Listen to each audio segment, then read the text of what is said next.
Good morning, class. Welcome to our first class.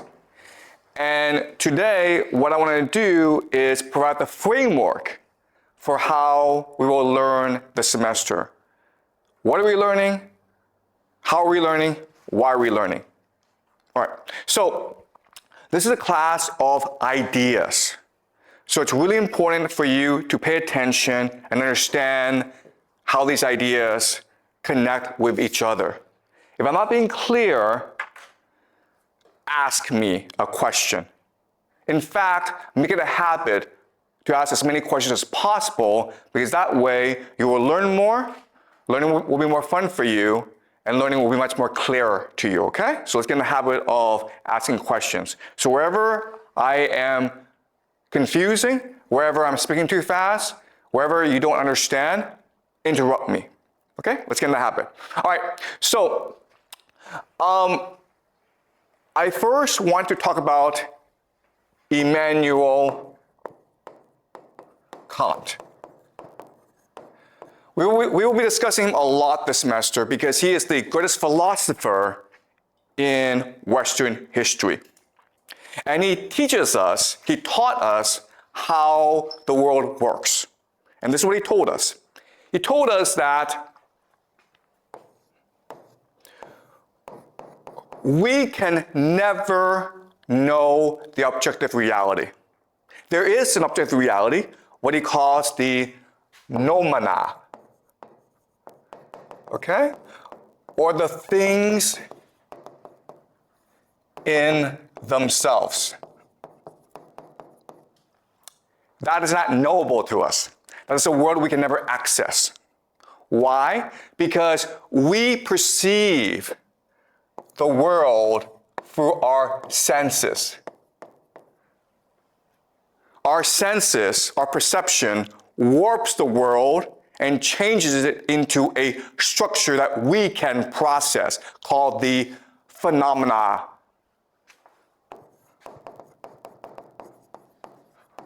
Which are the things that appear to us. Okay, so the example is time and space. Time and space do not exist outside of us. Time and space do not exist in reality. But for us to understand reality, we need to add in time and space. Okay, that's the example. All right? So, how the world works is we perceive the world, we perceive the noumena and turn it into the phenomena for us to process. In other words, and this is really important, reality is what we imagine it to be. There is no objective reality. Reality is what we imagine it to be. Life is a constant process, a constant act of imagination. All right? That's Immanuel Kant. That's the first idea I want you to understand. So what I want to do in this class this semester is train you or teach you or inspire you to augment your imagination so that you see the world much more clearly. This class is not about what to think, it's about how to think.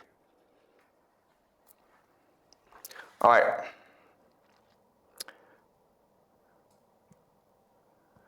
All right, so let me explain the structure of the course. So there's past, there's present, and there's future.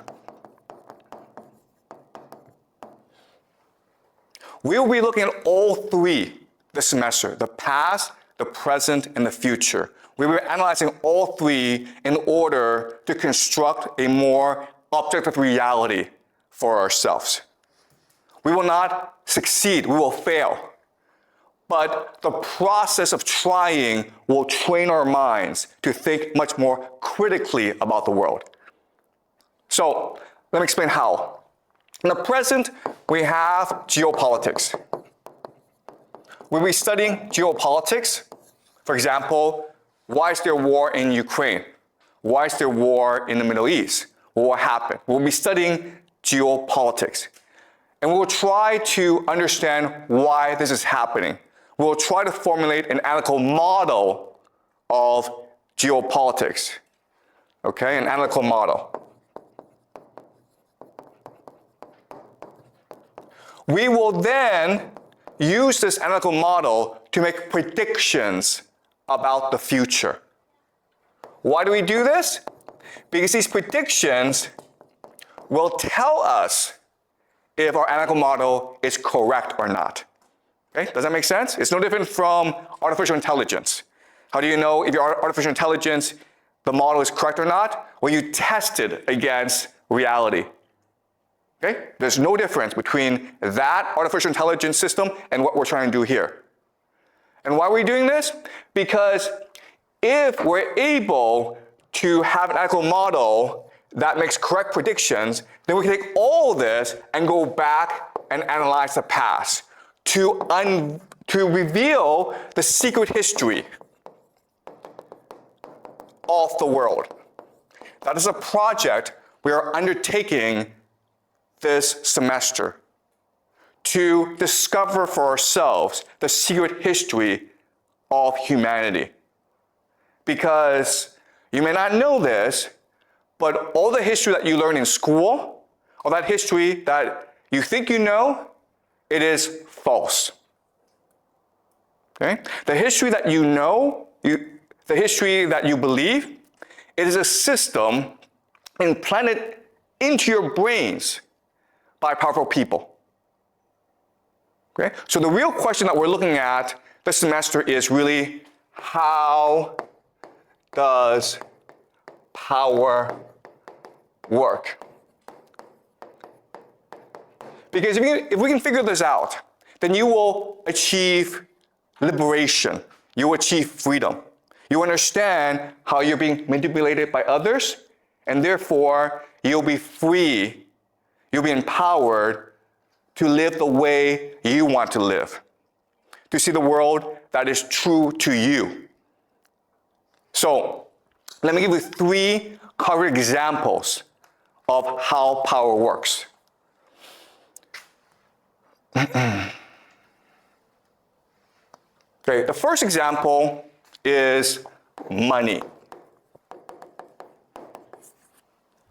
Let us do a thought experiment. I'm a bank, okay? I decide I want to open a bank.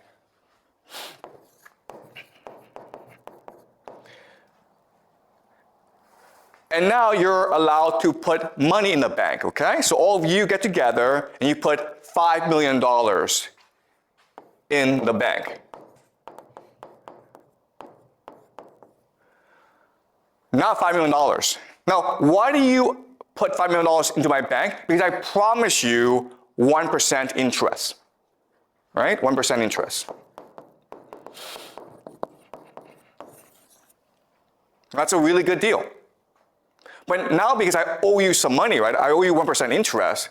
I now need to go make money for myself. So I have a friend who's building a restaurant, and he says, I need $5 million to build the restaurant. And after a year, I will pay back 10% interest. Okay? 10% interest. And so I make a 9% profit, and I can use that to pay my employees, to pay myself a salary, to build a new building, okay? So now I want you to think about this. I'm the bank, I got $5 million in deposit money, then I gave out a $5 million loan. Today, how much money is in the bank? Countless. How much money now do I have? I got $5 million from you guys, then I gave it out to someone else, right? So how much money is in the bank right now? Zero is zero, right? It should be zero. Logically, the answer is zero. In fact, zero is the answer that you are taught in economics. It's what you are taught, yeah? Zero is not the answer that we taught in economics. Okay. You cannot loan all the money that you have. Like, for example, if they will have a limit like 25%, I don't know. Okay. Maybe 10%, so you can only loan like 4 million out. Okay, yeah, okay, really good point, okay, oh yes. Okay, so that's really good. So in economics, you learn about the idea of the fractional reserve system. Okay, what's fractional reserve? As you say, you must leave behind a certain amount of money. It could be 7%, it could be 10%, it depends on the country, okay? Let's say 10%. So theoretically, I can actually lend out $5 million. I can only lend out $4.5 million. Okay? You're right, okay? That's law as well. Okay?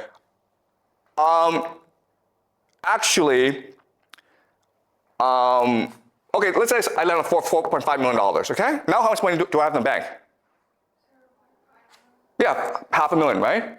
Okay, so again, this is what you're taught in economics. This is what makes logical sense, right?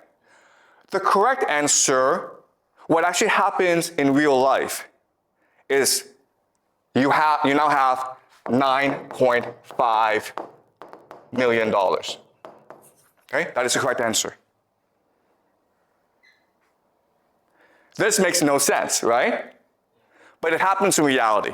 And how do we know? Because over the past 20 years, Chinese banks, like the Bank of China, the Bank of Industry and Commerce, the Agricultural Bank of China, if you Google these banks, what you will see is, these past 20 years, these banks have become the largest in the world. How did that happen? Was it because Chinese people got rich and put all the money in the bank? No, that's not what happened. What happened, guys? It's supported by the country, the government. Okay, what happened was these banks start to lend money out to corporations, to government, to people, to build skyscrapers, to build roads. In other words, the banks start to create money out of nothing in order to finance China's infrastructure projects. And that's what banks are allowed to do. They're allowed to print money, create money out of nothing. Okay? Does that make sense? Now the question then is, wait a minute here. That's kind of absurd. How this system come into being? How is it created? Okay, well actually, there's a very easy explanation for where we got the system from. All right, so let me explain the history and the origin of the system. So in the beginning, it was merchants who engaged in finance because merchants needed money in order to facilitate trade. Okay? And some merchants became extremely wealthy. And when they became very wealthy, they started banks in order to support trade and other merchants. Okay, so these banks traded in gold because that was the primary source and supply of money back then.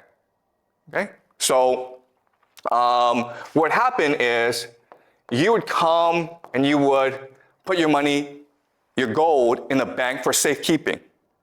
And the bank would give you a contract, right? A contract is just saying, thank you for giving me your gold. I promise to give back your gold at any time that you want it. And this is what we call a receipt, right? And this would allow for better and easier trade. Because now I can take this contract and I can go to England, okay? Maybe I'm based in Italy. But now I can go to England and say, listen, I need to buy cotton or bananas from you. And the person is like, well, what are you gonna give me? I'm gonna give you gold, right? So I take the receipt and I give it to you, right? And why do we do this? Because it's a lot easier than giving gold to other people. And so this system would facilitate trade throughout the world. Doesn't make sense. Now, I'm the bank. I have all this gold. And I want to make money with it. So I want to give it to other people. So other merchants would come to me and say, listen, I need gold. Can you lend me out gold?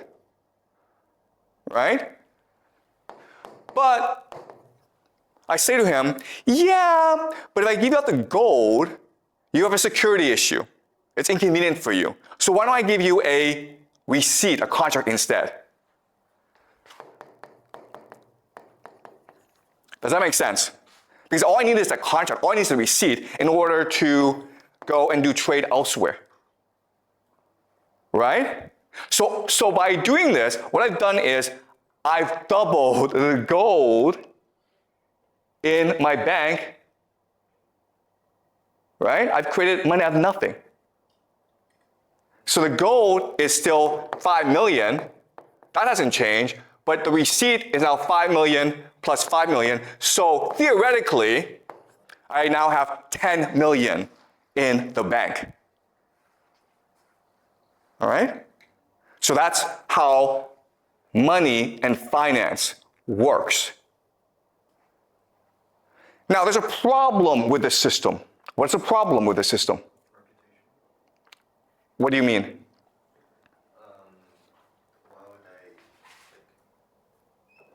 Why would the other people take the receipt as gold? As the same value? Okay, that's a good question, okay? Why is it that people believe in me? Okay? The answer is very simple. The answer is because throughout most of human history, people didn't need money. If you were just a normal person, what were you doing? Were you in a village growing crops? If you wanted to like get new stuff, what would you do? You would trade with someone else, right? Maybe you have a goat that I want. Well, then I would trade you a cow for it. So we didn't actually need money. So for most of human history, no one had any need for money. It was only in certain circumstances that you would want money. So for example, marriage, right? Okay? So throughout most of human history, money represented debt that could be unpaid. Oh, sorry, debt that could never be repaid. So for example, a very common thing is maybe you and I fight and I kill you. Well, in theory, your family should now come and kill me. But obviously that would create a lot of problems, right? So the way to settle the dispute is I would give your family money. Because money was symbolically meant to say, I'm sorry, I killed you. This is a debt that can never be repaid. Right? That's what money was used for in most circumstances throughout human history. There was no actually real use for money. It was symbolic. But with the rise of trade and with merchants, they needed money in order to facilitate the trade. But these merchants all knew each other, so they trusted each other anyway. So money was a mechanism for them to trade easier, okay? Does that make sense? All right? Okay, so let's go back to the question. This system looks great. I can print money out of nothing, but there's a problem with this system. What is the problem? There's a problem here. Like you can forge the receipts and, there might be fakes. Okay, that's actually a great question, okay? So, yeah, is it possible to forge the contract? Okay? So, that's a really good point. The problem is, so the answer is that they all knew each other anyway. Okay, because it's a very small circle. Again, we have not reached the modern period where it's a lot of people using money. If that's the case, then forgery becomes a problem. We'll discuss this in future classes, okay? Counterfeiting. But at this point in history, forgery is actually not a big issue. There's actually a bigger issue. And it's a huge issue. What's the issue? I have $5 million of gold, right? There's about $10 million of gold out there in receipts. What's the problem with that? The problem is that if everyone wants to gold at the same time, I go bankrupt, right? Because I lose my reputation.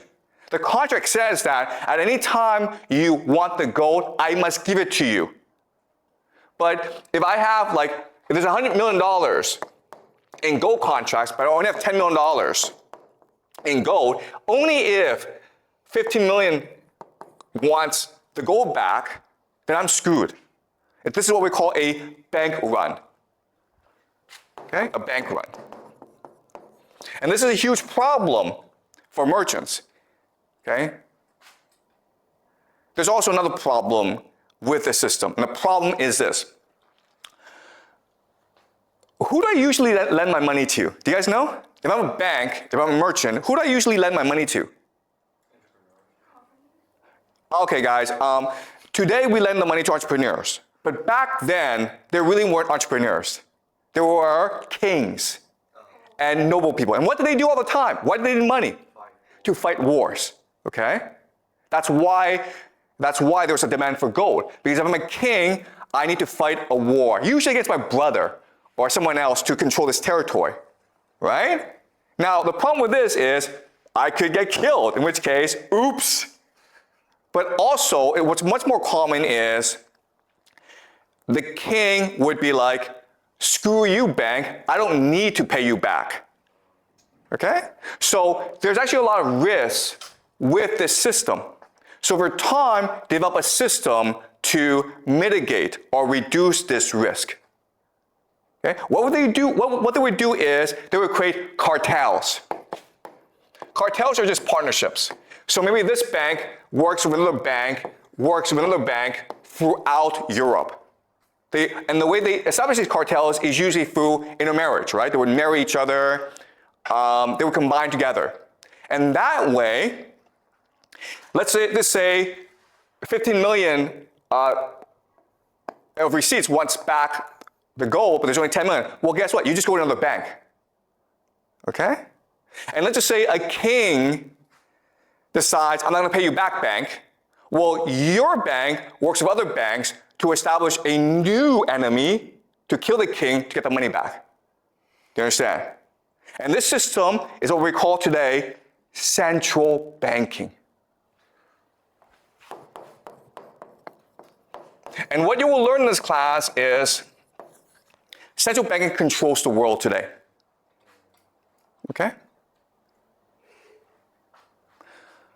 Now, what's really important about this system is that it's based on power. Right? And what power is, it can turn nothing, money, the contract, into everything. Okay? That's what money is. Okay, so we live in a world in which banks can print out money, right? So now, let's ask ourselves a question. Wait a minute here. If the banks can print as much money as possible, why do we have poverty? Right? Because we can just give money to poor people and they wouldn't be poor anymore. Why do we have poverty? If there's all the food in the world that we want, why are people starving still? Why? Because we don't have limited resources. Okay, so we don't have limited resources, we have scarcity, okay? Right, so that is the common answer, scarcity. We have poverty because of scarcity. But I already told you this. They can print money out of nothing. So money is infinite. Money is an infinite resource. So why do we have poor people then? That's kind of strange. Like money, aren't money just, used for trade? They still have limited resources and, the actual need, the actual needs. Okay, so you see what's happening is this. You all believe money is scarce, okay? But I just spent the past 10, 20 minutes explaining to you, it's not scarce, it's infinite. It's just a number. We can at any time print out as much money as we need, okay? So that's how power works. Power has brainwashed you into thinking something that is not true. You've been taught from the first day that money is scarce. But it's not scarce, it's infinite. And no matter what I say to you, you still believe this, okay? So you have to get that out of your head. Money is not scarce, it is infinite. So let's go back to the question. Why is there poverty in this world? Why do people starve? Why is there inequality in this world? Why are there poor people? Why are there rich people? What's the answer? Because they don't print infinite money. Okay, because it's scarce. So guys, this is amazing, okay? You guys can't get out of your head. You think money is scarce. You think it is not possible to print infinite money, when I already told you it is possible to print infinite money because they do this all the time. Yeah? The one who has the power don't want everyone to share the same. Yeah, There. because we don't want people to all have money. The powerful people don't want that. That's exactly the answer. And why? Because otherwise, no one would work. Do you understand? The point of putting money is not to give you money. The point of putting money is to create the illusion that money is valuable, and therefore you will work hard in order to obtain it. But in order for me to make you want to get money, I need to create artificial misery. Do you understand? Right? If there weren't poor people, you wouldn't want to be rich. It's only because you see people suffer that you would want to go make money for yourself. What do your parents tell you? Your parents tell you, work hard in school, make a lot of money. Otherwise, you're going to end up like a poor person. Right? Well, guess what? If there are no poor people, your parents couldn't say that to you. And you wouldn't want to work hard in school. Right? That's why we have poverty.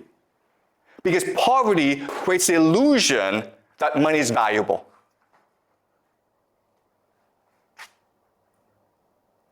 In other words, poverty isn't what you do to yourself, it is what the powerful do to you. Now let me ask you another question. You guys have studied some economics.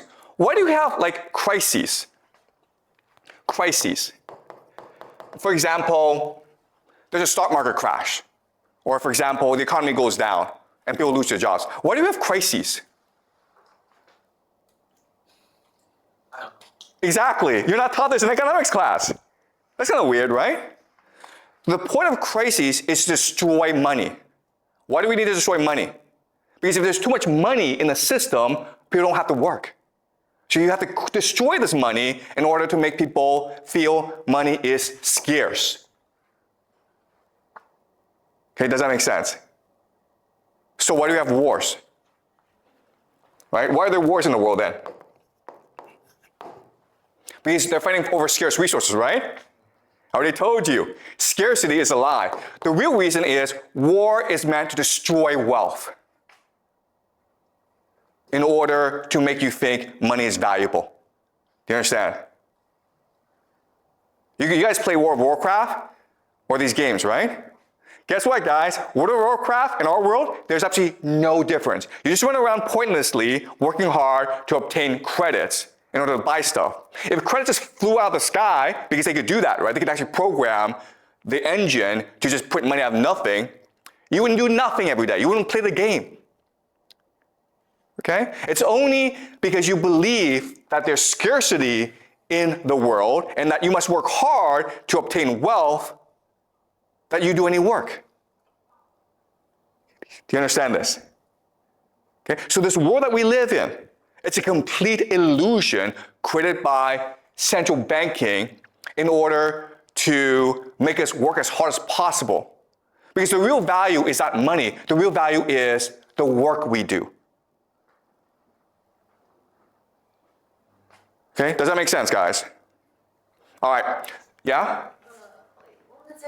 You said scarcity is an illusion, right? But I understand that money can be printed infinitely, but resources such as food and land, they aren't technically unlimited. So scarcity still exists in other resources. Okay, that's a great question, okay? So the question is, isn't food scarce? Because food is a finite resource, right? Do yourself a favor, okay? Go to the garbage dump somewhere, anywhere in Beijing, and see the amount of food that is wasted every single day. If food was scarce, why do we have food waste? Okay, so if you just do the mathematics, what you will discover is there's enough food to feed everyone. Okay? There doesn't have to be hunger and starvation. It's an artificial crisis. Okay, does that make sense? So you're right in that, yeah, the food's not infinite, but it's abundant. There's a lot of it, enough to feed people. Okay? What about land? On the land, oil resources, you know, the reason they go to war before. Okay, all right. So again, you guys are stuck in the scarcity mindset, and it's very convincing. So let's move on. Okay. So this is something that we'll go back to later on. Okay, because I cannot convince you today, this morning, that everything you believed about the world and about yourself is wrong. Okay, you're still stuck there. Like, okay, there's scarcity, and you're right, there's scarcity. But we also live in a world of abundance. Okay? And a lot of things that you believe are just misconceptions about the world. Okay, so we'll go back there, okay, later on. All right, so let's move on. Okay, so we've done money now, right? Now let's do another question. Let's do a question of happiness.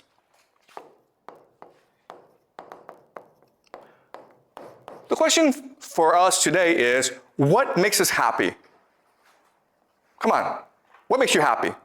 How can you live a happy life? Okay. Well, obviously, money, right? If you have a lot of money, that's gonna make you happy. What else? Power. Exactly, power, right? Sure. Power. Excuse me? Freedom. Okay, good, freedom. Yeah. What else? Relationships? Relationships, yep, sure. You have good friends, right? Like lots and lots of friends. What else? Romantic relationships. Okay, love, right? Love, sure. What else? Like video games, I guess. Vacations, okay? Lots and lots of things, okay? What you will discover about this list is this. You are thinking about individual happiness.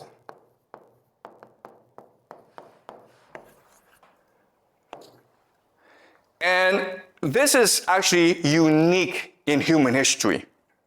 If you were to go back in time to 500 years ago, and you ask people, how can you be happy? They would focus more on collective happiness. In other words, if your community were not happy, you cannot be happy. So the very idea of the individual is new in human history. Before, we understood that if you want to live a happy life, you need to take care of your family. You need to take care of your community. For them, for us, throughout most of human history, happiness meant helping others, being generous to others.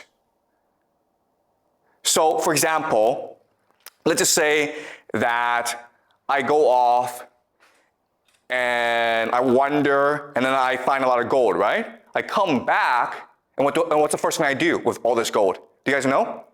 And this is like the ancient past. Dig a hole and put them inside. Okay, yeah, good, right? We're gonna dig a hole and put that money inside because we want to give it to our children. That's a modern mindset. But what did they do before? And this happened throughout every society. If I became rich one day, what's the first thing I would do? Show off. Show off. No. Okay, so we'll learn this, okay? But the first thing that people did was they had a big feast for everyone. They spent all the money on a big feast. Because what mattered was your reputation within the community. What mattered was your generosity. If you got rich one day, you made sure that everyone in the community benefited from your wealth, usually by holding a big feast. And guess what, guys? This was true in China for most of Chinese history, right? If you come from a Chinese village, you come to Beijing, you open a restaurant, you make a lot of money, you go out to your village, what's the first thing you do? Come on, guys.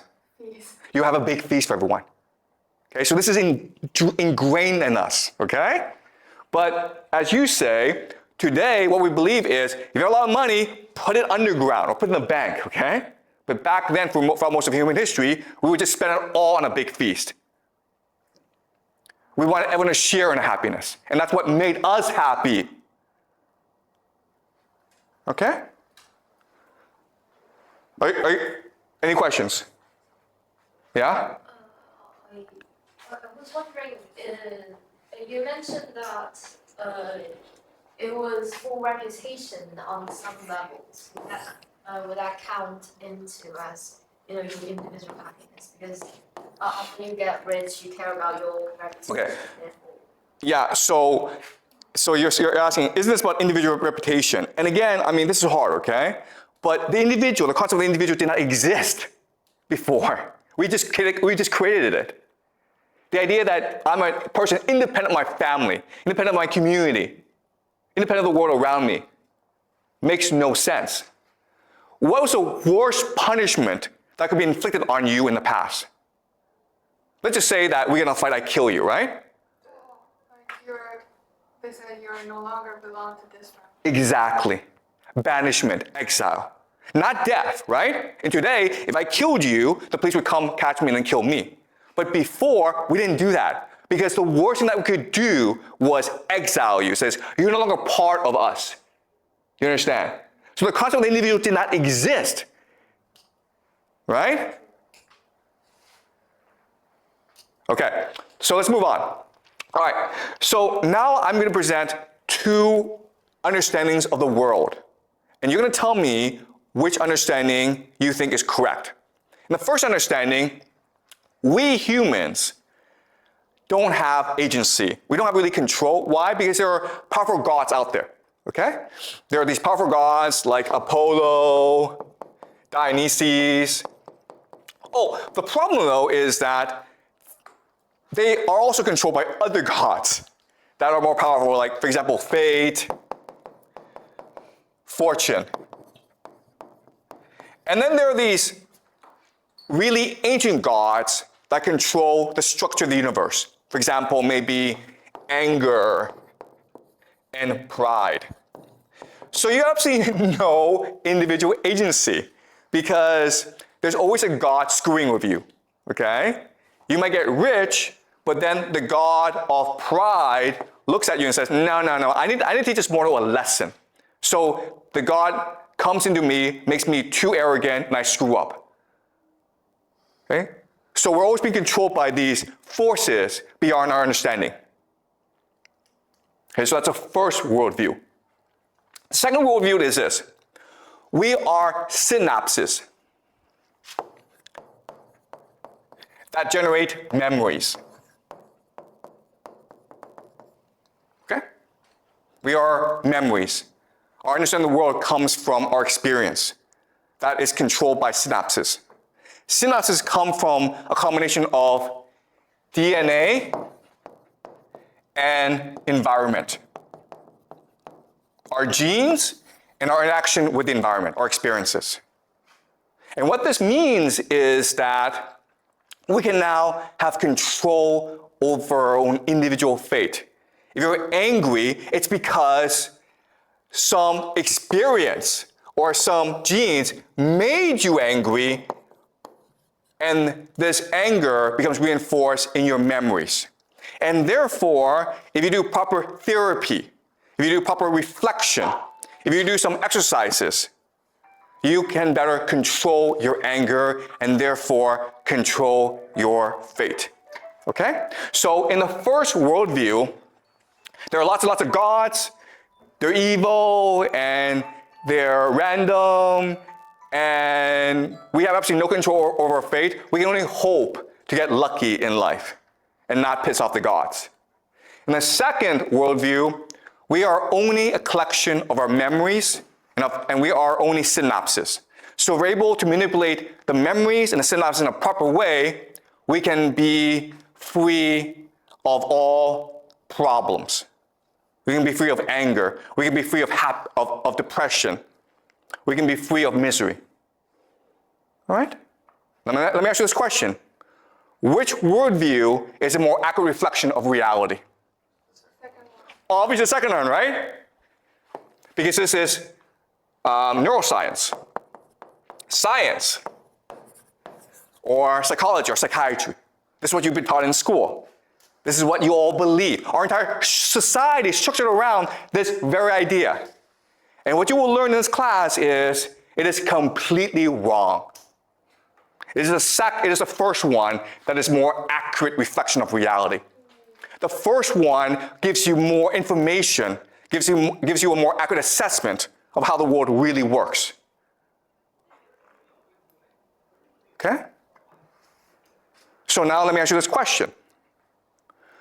If the first worldview, and this is what we call polytheism, and polytheism for most of human history was the dominant religion, okay? Now we live in a world where the religion is science.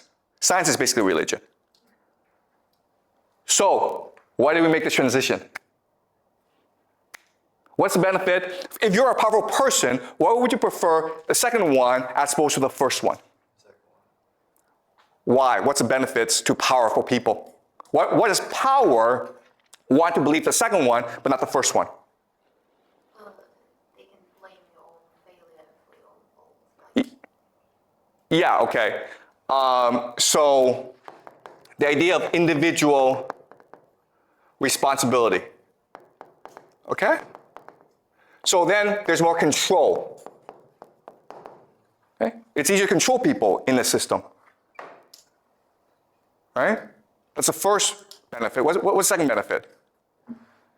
The second benefit is you will work harder, right? Because in the first system, you're like, you know what? I don't need to go make a lot of money because if I make a lot of money, the gods will punish me and make me proud. So I'm just gonna enjoy life and take it easy.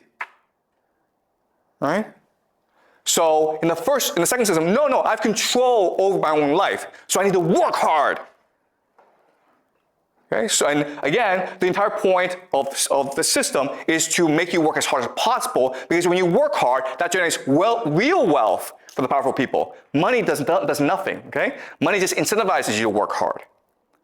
So this exists in order to make you work harder. And there's one more benefit, or there's more benefits, but what's another benefit? Okay, the other benefit is this. Powerlessness. It makes you powerless. Why? This system is designed to make you absolutely powerless. Why? You can't control anything. Why? Everything is controlled by gods and fate. No. You see again, this is how you're brainwashed. You believe one makes you powerless, but that's not correct. Two makes you powerless. Why? What's the difference between 1 and 2? Why is it in number 2 you are powerless? You're playing in the game that who has the power wants you to. Okay, so the problem with number 2 is you are incapable of collective action. Because you think all the source of your problems is the individual in you and not society. But number 1, you are capable of collective action. And the only way to change the world is through collective action. Does that make sense? This is a really important point. 2 is designed to make you think the source of all your problems is within you. So you should ignore what other people do and think. It doesn't matter to you. And therefore, you're incapable of identifying with other people. You're not capable of collective action. If you're not capable of collective action and you feel really miserable, what you will do is play video games or watch porn all day. Okay? And that's what's happening in society today. Yeah? But in number 2, from experience, we would know that you should listen to the others' advice, or you should take others' perspectives and not just. So in number 2, who has authority? Who do you listen to? You listen to scientists, right? Scientists. Because this system was created by scientists to trick you, okay? This system you think, oh, it's science, therefore it must be real. Guys, let me give you a piece of advice, okay? If you're ever feeling sad and you are depressed, what should you do? What should you do? What have you been taught to do? If you feel sad, you're depressed, what should you do? Okay, yeah, the correct answer is walk around, but that's not what you've been taught, right? What have you been taught to do? Okay, telling your friend, telling your parent, that's actually really good, right? So walking around, exercising, resting, talking to a friend about your problem, that's all really good. But what have you been taught to do in school? Really? If you are feeling really, really sad, what should you do? You should go talk to a psychiatrist, right? You should talk to a psychologist. And what will he do? What will he or she do? Okay, well, I'm gonna give you a piece of advice, okay? And you can test it out for yourself. But if you're feeling sad and you are feeling depressed and you feel you have to talk to a psychiatrist, and you do so, I will make you a bet that the psychiatrist will make it a lot worse. You will feel worse after talking to a psychiatrist. Okay? And the reason why is the system is not designed to cure you of any problems. The system is to make you dependent on authority. You know that if you feel sad, well, you know what? Just go for a walk, talk to a friend, you'll feel better over time. But the system teaches you, no, if you feel sad, go talk to a psychiatrist who will give you drugs. It's designed to make you dependent on authority, yeah? I want to ask, like, in scenario one, real number one, wouldn't God also be an authority? Like, God would also be authority. That's actually a great question, okay? God is authority. Okay, that's actually a great question. Thank you so much. So I have to spend time to explain to you both systems, and I will do so. But what's really important about number one is the gods are really bad people, okay? The gods in number one, the polytheistic system, they fight all the time. They're vengeful, they're angry, they're proud, but because they're gods, they can get away with it. And that's the difference between humans and gods. We're all the same. We're all angry. We're all jealous. We all fight, okay? But the gods can get away with it. The humans cannot. Gods can do hubris. We cannot do hubris. Do you understand? So the idea that, oh, the people in power are benevolent. The people in power are authority figures who are after our best interest. That is a new modern concept. Before, it was assumed that the king is a king. Why? Because he's favored by the gods. It's not because he's a good person. It's not because he's a just ruler. It's just because the gods like him for whatever reason. But guess what? The gods give and the gods take. Maybe today, the king will rule us, but maybe 5 years from now, he gets unlucky and the gods kill him. Too bad. If you read Greek mythology, and we will do so in this class, okay? We'll go over into Greek civilization. We'll look at Oedipus. We'll look at Homer, the Iliad, okay? They talk about this all the time.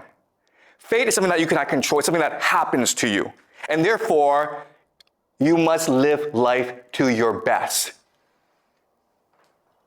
All right? So the difference is this. The difference is in number one, they have a concept called eudaimonia. If you have no control over your fate, if things can happen to you tomorrow that kill you, then live your life to the best of your ability today. Seize the day. Be the best that you can be today. And that's how you win favor from the gods. Eudaimonia, what we call flourishing. The point of life is to live it to the best of your ability. And that's why, guess what, guys? The ancients, the Greeks, they were superior to us. If you read Greek literature, You read Greek philosophy, Plato, Homer, Aeschylus, Euripides, they were the best. Today, we suck. Why? Because instead of eudaimonia, we have pleasure. Rather than flourish as creative people, we're like, how do I enjoy my life today? How do I not feel sad? Okay? So in the first system, even though it sounds like we have no control, we have no agency, but it inspires us to live to the best of our ability. In the second system, we're like, oh, you have complete control over your life, it enslaves us. Okay? All right. Now let's move on to the third and final example. Okay. And I know this is shocking, I know this is surprising, but over the course of the semester, I will give you enough evidence to convince you that this is all true, okay? But I'm just setting up the structure and the framework today. All right, let's do school. Guys, why do we have school? Why are we in school? Why? Why are you here? What? Someplace learn and teach. Exactly, right? Learn. What else? Yeah, to get the degree, okay? To get the degree. Okay, to graduate. What else? Knowledge, yes.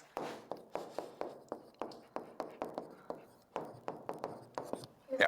The power, chance to brainwash the students. Excuse me? I feel like give a power a chance to brainwash them. Brainwashing. Okay, guess what, guys? The correct answer is brainwashing. Everything else is a lie. Okay. All right. What do you do in school? You come to class, you listen to a lecture, you read books, right? And then you have to do a test, and you have to write a paper.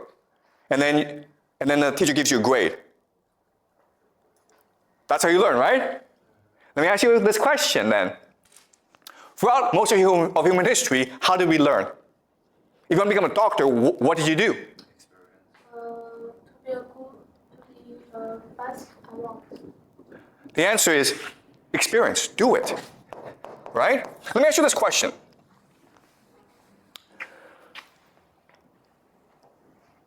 Let's say you're 12 years old. You're going to be a doctor, okay? There are two paths ahead of you. The first path is, you know what? I'm going to put you in a hospital, and you're going to learn there for like 10 years. Someone's going to mentor you.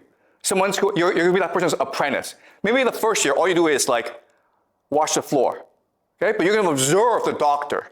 And then eventually the doctor's going in to tell you how to treat patients, okay? That's the first system. Second system is you go to the best school in the world. Then you go to Harvard for undergraduate. Then you go to Harvard Medical School, the best medical school in the world. Okay? At age 30, who's a better doctor, number one or number two? First one. Obviously the first one, right? Because the second person, the person who went to Harvard and Harvard Medical School, did not ever work in a hospital. You understand? Now, let me ask you another question. In the first system, do you have to be really, really smart to be a good doctor? No. You don't, actually. Practice. Anyone can be a doctor in the first system. Anyone. We human beings are all born with the capacity to learn anything if you wanted to learn it, right? You want to be an engineer, you want to be a lawyer, if you want to be a doctor, if you want to be a scientist, you want to be anything, okay? Just go find a mentor who can teach you how to do so. And I guarantee you that you will learn how to do it well. And anyone can do this. But instead, we have a system in which we tell students, you're smart, you're stupid. Smart students go to good schools and good universities, and they get good jobs. Stupid students go wash dishes. Okay? And that was not true for most of human history. It's true today, but throughout most of human history, if you had to go learn something, all you had to do was go find a teacher. and that teacher would teach you, and then you would learn it, right? So school is not a place to teach you how to learn. A school doesn't teach you knowledge. It doesn't do that. A school is a place that brainwashes you. Okay? Now the question then is, what does it brainwash you in? Why would it brainwash you? Okay, all right, to answer that, I'm going to give you some history, okay? We will do a lot of history in this class. But I'm going to tell you the 3 societies that first introduced mandatory, free public schooling in the world, okay?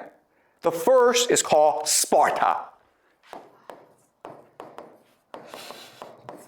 Okay? Sparta was a small city-state in Greece, like 3,000 years ago.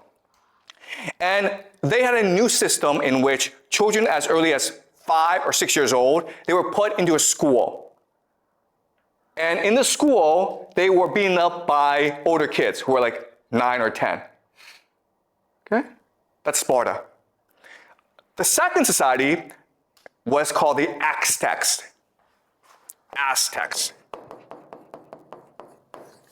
And they also provided free compulsory education to all its children. Really good, right? And the third society is called Prussia.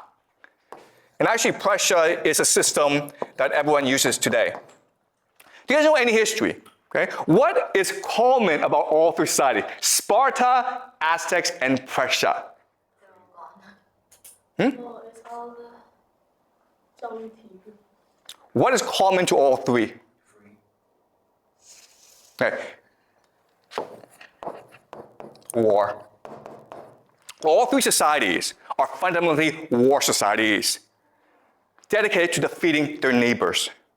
Sparta was one of thousands of city-states in Greece. The only society of these thousands that had compulsory education. Why? Because Sparta was first and foremost engaged in war making. Sparta, you've heard of Spartans, right? It's the Spartan warrior. Okay? The Aztecs were the greatest war society in Central America before the arrival of the Europeans.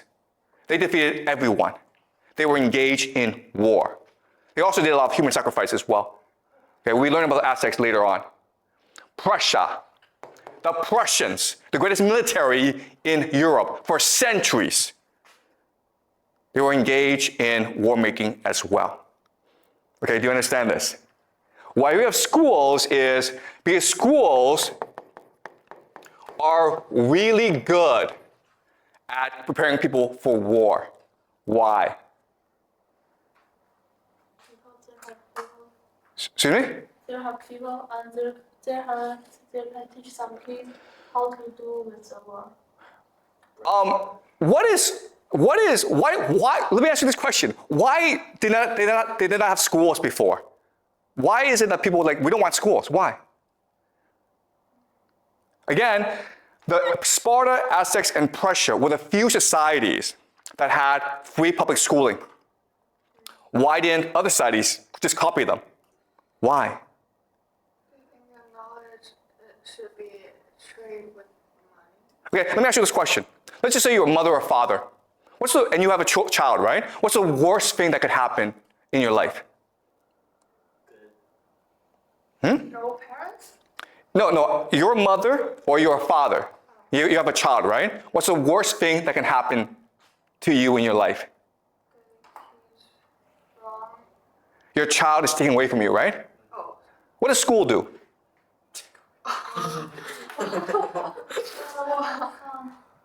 School is designed to take your child away from you. Okay? Let me ask you this question. If school is about learning, why don't parents and children go to school together? Yeah, why not? Why? Because they have to work to make money to survive. Because parents have to work to survive, right? There's actually a better reason why. School is provides the social, they must have two people to do something. Okay, it's about brainwashing, right? Because how do you brainwash someone, Yeah. right? If you're with your parent, are you going to be brainwashed? No. Because you feel loved, you feel secure. Your parents are going to protect you. You're going to ask your parent, hey, is this teacher, is he or she lying to me? And the parent's like, yeah, he's lying to you, okay? It's only because you've been taken away from your parent that you are now willing to be brainwashed. Why? Because what happens if you leave your parents? How do you feel? How do you feel? Yeah, exactly, right? Insecure. You're anxious. You're afraid. Do you understand? You've lost your parent. You're 4, you're 5, you're 6 years old. You've lost your parent. You feel really insecure. So who do you trust? Your teacher. Whatever your teacher says is now correct. One of our parents was also brainwashed, like, because they went to school before when they were small. Yeah, okay, that's a great point, okay? Aren't our parents brainwashed as well?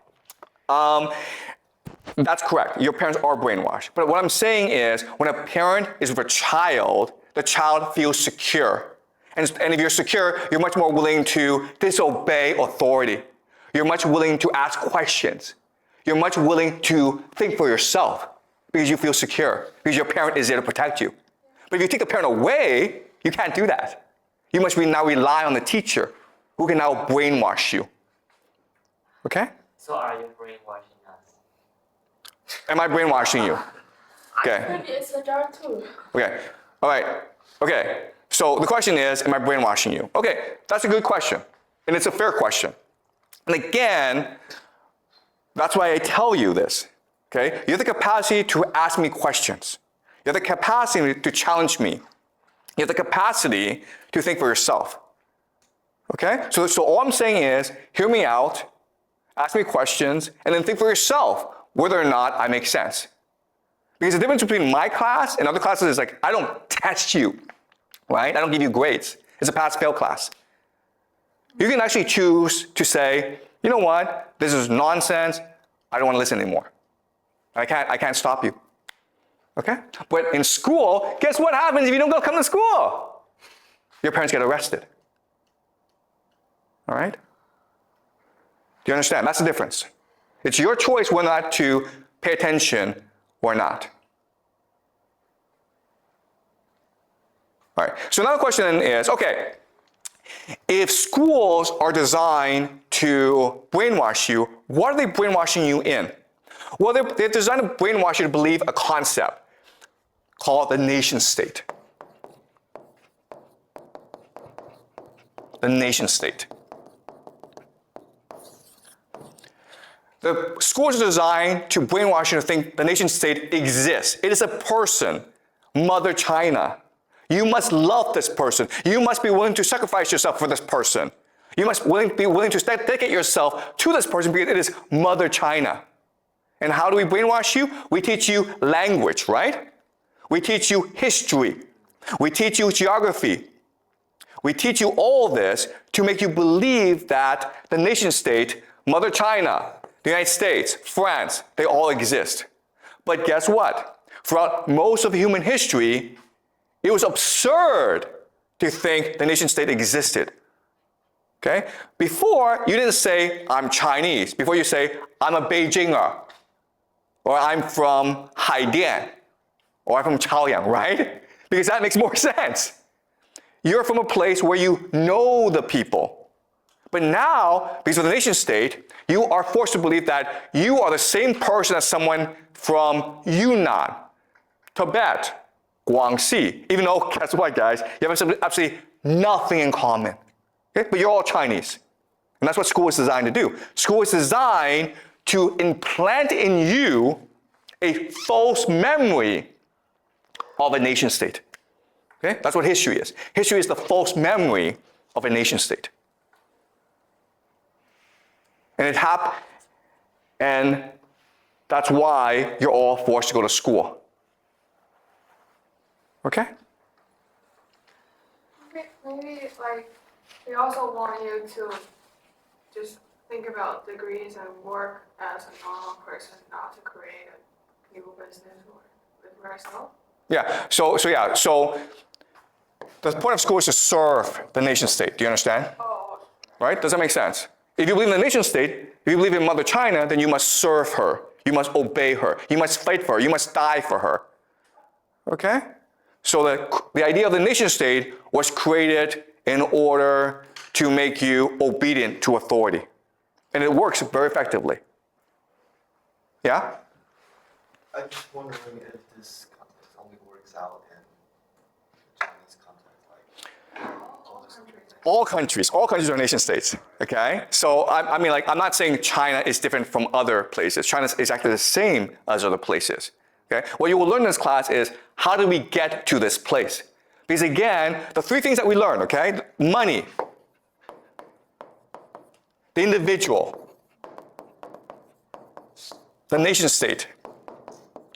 These are all ideas and concepts beyond the human experience. If you try to work this out from first principles, if you try to figure this out by yourself, you couldn't do it. You have to be brainwashed into believing these three things. If someone from the past, maybe 1,000 years ago, were to come today and you would explain the concept of money, individual, and nation state, the person would be like, wait a minute here. This means that you're all slaves. Okay? So now the question then is, where do we get these three concepts from?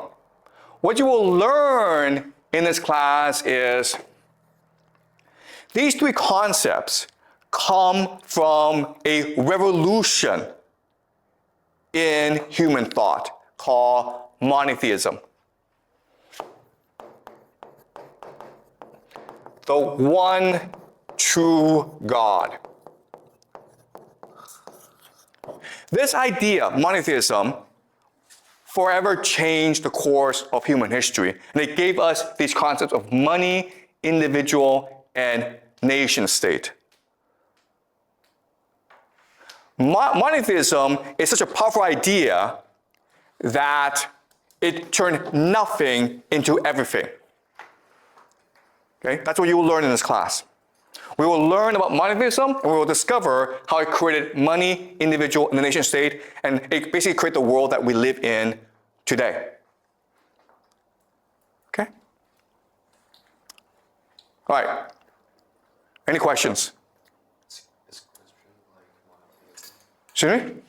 Christianity is like monotheism. Okay, yeah, so there are three great monotheistic religions, right? Judaism, Christianity, and Islam. What I will show you later on is it's basically the same religion. Yeah. All right. Okay, so I don't want to give you too much information, okay? Because it's a lot to process. But I want you guys to remember the concepts. Money, individual, and nation state are all powerful concepts that are embedded into everyday life. You cannot escape it. Okay, you've been brainwashed into thinking that they all exist, when in fact they actually don't exist. And that's how power works. What power is, okay? What power truly is what we call alchemy. Alchemy, throughout human history, was the pursuit of turning lead into gold. Okay? Lead into gold. Okay? Nothing into everything. That's what alchemy was.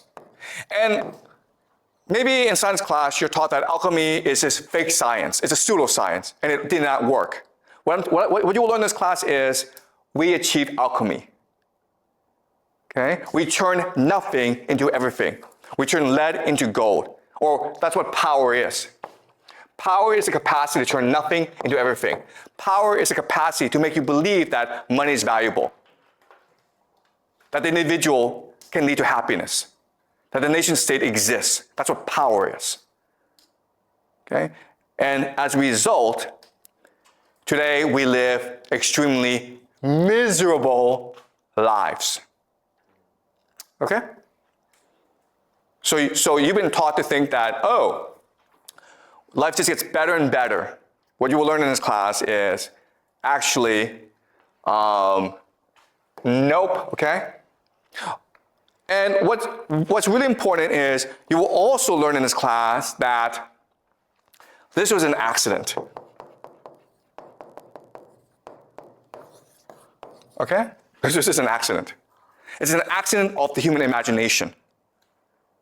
It's because we didn't know what we were doing that we created this system.